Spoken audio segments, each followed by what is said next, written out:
არმან ცარუკიანის ოცნებები დაიმსხვრა. Რატომ მიაჯაჭვა დანა უაითმა პირველი ნომერის სკამს და რატომ არ ჩქარობს UFC მისთვის ქამრის მიცემას? ნახეთ ვიდეო ბოლომდე, რადგან სიმართლე იმაზე მწარეა, ვიდრე თავად არმანი აღიარებს. ნუ თუ ზედმეტმა ლაპარაკმა და არასწორმა ნაბიჯებმა მისი კარიერა ჩიხში შეიყვანა. მოგესალმებით ყველას, ვინც ნამდვილ საბრძოლო ხელოვნებას აფასებს და არა მხოლოდ ჰაიპს. დღეს უნდა ვისაუბროთ კაცზე, რომელიც ბევრს ლაპარაკობს, მაგრამ რეალურად დიდ პრობლემებშია. დიახ, საუბარია არმან ცარუკიანზე. ბევრი ელოდა, რომ ის მსუბუქი წონის ახალი მეფე გახდებოდა, მაგრამ დანა უაითმა მას ცივი შხაპი გადაასხა და ყველას დაანახა, ვინ არის ორგანიზაციის ნამდვილი პატრონი. მოდით, რეალობას თვალებში ჩავხედოთ. არმანი ყოველთვის გამოირჩეოდა თავდაჯერებულობით, რაც ხშირად ამ პარტავნებაში გადასდიოდა. დენ ჰუკერთან გამარჯვების შემდეგ მან ჩათვალა, რომ სოფლიო მის ფეხფვეშაა, თუმცა დანა უაითის ბოლო განცხადებები სულ სხვა რამეზე მიანიშნებს. UFC-ს პრეზიდენტმა პირდაპირ თქვა, რომ რეიტინგის პირველ ნომრობა არაფერს ნიშნავს, თუ ორგანიზაციის ნდობა დაკარგული გაქვს. დანას თქმით, არსებობს კულისებს მიღმა მიზეზები, რის გამოც არმანი სატიტულო ბრძოლას ვერ იხებს და ეს მიზეზები, როგორც ჩანს, თავად არმანის არასწორ ქთევაშია. ქართველ გულშემატკივარს არ უყვარს, როცა მებრძოლი ზედმეტად ბევრს საუბრობს და მერე საქმეს ბოლომდე არ აკეთებს. გახსოვთ ისლამ მახაჩევთან ჩაშლილი ჩხუბი. მთელი სამყარო ელოდა ამ დაპირისპირებას, მაგრამ ცარუკიანი ბოლო მომენტში ტრაუმის მიზეზით ჩაეხსნა. დანა უაითისთვის ეს პირად შეურაცხყოფასთან ასოცირდება. შენ შეიძლება იყო ნომერი პირველი ფურცელზე, მაგრამ თუ დანას იმედებს გაუცრუებ, ის ისე გადაგისვამს ხას, თითქოს არც არსებობდე. და აი შედეგიც, ნაცვლად იმისა, რომ ცარუკიანი ქამრისთვის იბრძოდეს, UFC-მ დროებითი ტიტული პედი პიმბლეტსა და ჯასტინ გეჯის აჩუქა. პედი პიმბლეტი? კი, ბევრს ეცინება ამაზე, მაგრამ ფაქტია, UFC ბიზნესია. პედის მოაქვს ფული და შოუ, არმანს კი მოაქვს მხოლოდ პრეტენზიები და ჩაშლირი გეგმები. უაითმა პირდაპირ მიანიშნა, არმანმა იცის რაც დააშავა. ეს ნიშნავს, რომ კულისებში რაღაც ისეთი მოხდა, რაც ცარუკიანს კარგად არ წარმოაჩეს. ნუ თუ მართლა გგონიათ, რომ დანა უბრალოდ იჩაგრავს მას. არა, მეგობრებო, ამ ბიზნესში შემთხვევით არაფერი ხდება. არმანი ახლა ისეთ მდგომარეობაშია, რომ შეიძლება წლები დასჭირდეს იმ ნდობის დაბრუნებას, რაც მან ასე მარტივად გაანიავა. ის შეიძლება ამბობდეს, რომ ყველას მოუგებს, მაგრამ ოქტაგონზე შესვლის უფლებასაც კი არ აძლევენ.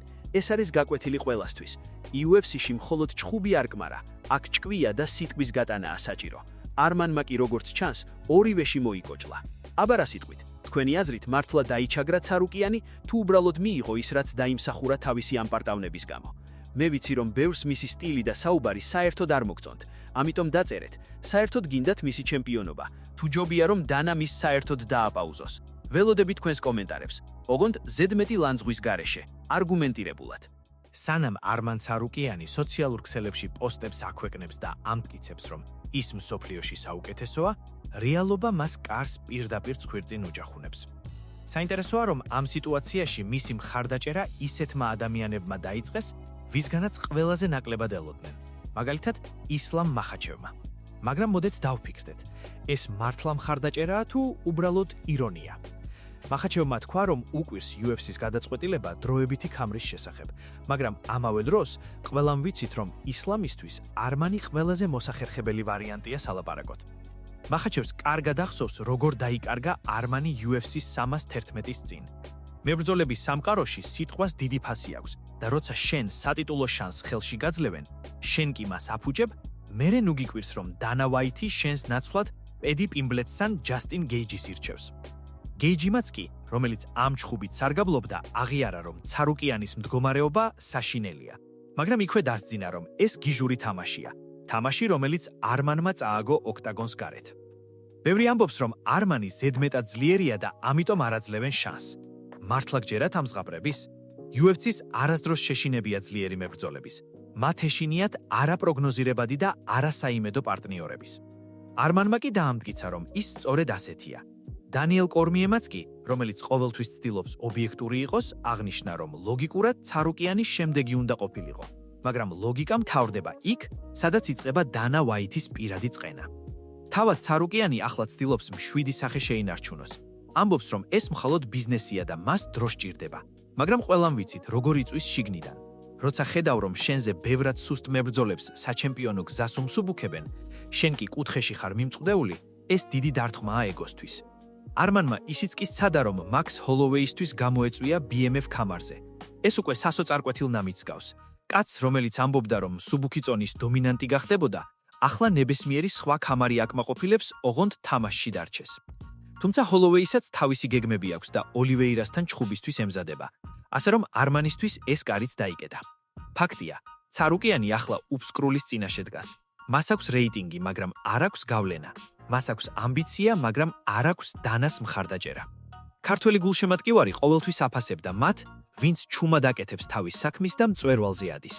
არმანმა კი პირიქით ქნა, ჯერ მწვერვალზე ყვირილი დაიწყო და მერე აღმოაჩინა, რომ მთაზე ასასვლელი გზა ჩაუხერხეს. თქვენი აზრით, ეს BMF ქამარზე გაწვევა რეალური სურვილია თუ უბრალოდ პიარი, რომ ხალხს მისი სახელი არ დაავიწყდეს? საერთოდ გეიჯისა და პიმბლეტის ჩხუბი უფრო გაინტერესებთ თუ არმანის მორიგი ჭიდაობის გაკვეთილი? პირდაპირ დაწერეთ, ვისი ყურება უფრო გსიამოვნებთ და რატომ გგონიათ, რომ არმანს ასე უღიბლად მისდის საქმეები? ველოდები თქვენს მკაცრ და სამართლიან შეფასებებს. ყველაზე საინტერესო და დამაფიქრებელი მომენტი ამ მთელ საგაში არის დანა ვაითის იდუმალი ფრაზები. ისეთ რაღაცებს მალავს, რასაც საჯაროდ ვერ ვიტყვიო. რას ნიშნავს ეს? ნუ თუ არმან ცარუკიანი რაღაც დიდ შარშია გაბმული? ბოლო დროს გავრცელდა ჭორები, რომ UFC-ს ხელმძღვანელობისა და ამერიკის პოლიტიკური ელიტის, მათ შორის თეთრი სახლის დაგეგმილ ღონისძიებებს შორის, გარკვეული კავშირები არსებობს. შესაძლოა არმანის გაყინვა სულაც არ არის დაკავშირებული მის სპორტულ ფორმასთან. იქნებ მისი ფიგურა უბრალოდ არ ჯდება იმ დიდ პოლიტიკურ სურათში, რომელსაც დანა ვაითი ხატავს. მოდით, ფაქტებს შევხედოთ. არმანი არის ნომერი 1 რეიტინგში, მაგრამ ორგანიზაცია მას ისე ეპყრობა, თითქოს დამწყები იყოს. დანა ვაითი არ იძლევა არანაირ კონკრეტულ პასუხს მის მომავალზე. ეს გაურკვევლობა ყველაზე მეტად ღლის მებრძოლს. არმანი იძულებულია იჯდეს და უყუროს, როგორ ართმევენ მის კუთვნილ შანსებს სხვები. ყველაზე გამაღიზიანებელი კი ის არის, რომ დანა ამას ისეთი ტონით ამბობს, თითქოს არმანმა თავად იცის თავისი დანაშაული. ბევრი ქართველი გულშემატკივარი სამართლიანად ფიქრობს. თუ მებრძოლი ხარ, უნდა იჩხუბო და არა კულუარულ თამაშებში მიიღო მონაწილეობა. არმანმა კი როგორც ჩანს, სწორედ აქ დაუშვა შეცდომა. მან ვერ გათვალა, რომ UFC-ში მხოლოდ კუნთები არ წყვეტს ყველაფერს. აქ მთავარია, რამდენად ლოიალური ხარ სისტემის მიმართ. და როგორც კი სისტემას უღალატებ, თუნდაც ტრავმის გამო ბოლო წამს ჩხუბიდან ჩახსნით, სისტემა მომენტალურად გრიყავს. რა ელის მას წინ? ქაღალდზე ის კვლავ ლიდერია, მაგრამ რეალურად მისი მომავალი ბურუსითაა მოცული. დანა ვაითი აგრძელებს მის დაპაუზებას და არავინ იცის, როდის დასრულდება ეს სასჯელი. შესაძლოა ეს იყოს გაკვეთილი სხვა მებრძოლებისთვისაც. ნუ იფიქრებთ, რომ რეიტინგში პირველი ნომრობა ხელშეუხებლობას განიჭებთ. დანასთვის პირველი ნომერიც და მეასეც ერთნაირი ინსტრუმენტებია ფულის საკეთებლად. თუ ინსტრუმენტი გაფუჭდა ან არ მოგწონს, მას უბრალოდ თაროზე შემოდებ. საბოლოო ჯამში ცარუკიანის ისტორია არის მაგალითი იმისა, თუ როგორ შეიძლება ერთმა არასწორმა ნაბიჯმა და ზედმეტმა ამბიციამ დაანგრიოს ის, რასაც წლები აშენებდი.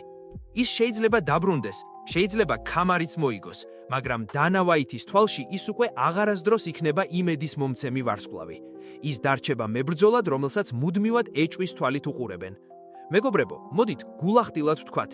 თქვენი აზრით, რამდენად სამართლიანია დანა ვაითი, როცა ასე სჯის მებრძოლს? იქნებ მართლა რაღაც ისეთი ხდება თეთრ სახლსა და UFC-ს შორის, რაც ჩვენ არ ვიცით და არმანი უბრალოდ ბოიკოტის მსხვერპლია? და კიდევ ერთი. როგორ ფიქრობთ, ჩვენს ქართველ მებრძოლებსაც მსგავსი საფრთხე ხომ არ ემუკრებიათ, თუ ისინიც დაიწყებენ პრეტენზიების გამოთქმას? დაწერეთ თქვენი მოსაზრებები. ძალიან მაინტერესებს, რას ფიქრობთ ამ კულუარულ თამაშებზე. არ დაგავიწყდეთ გამოწერა. წინ კიდევ ბევრი საინტერესო და სკანდალური გარჩევა გველოდი.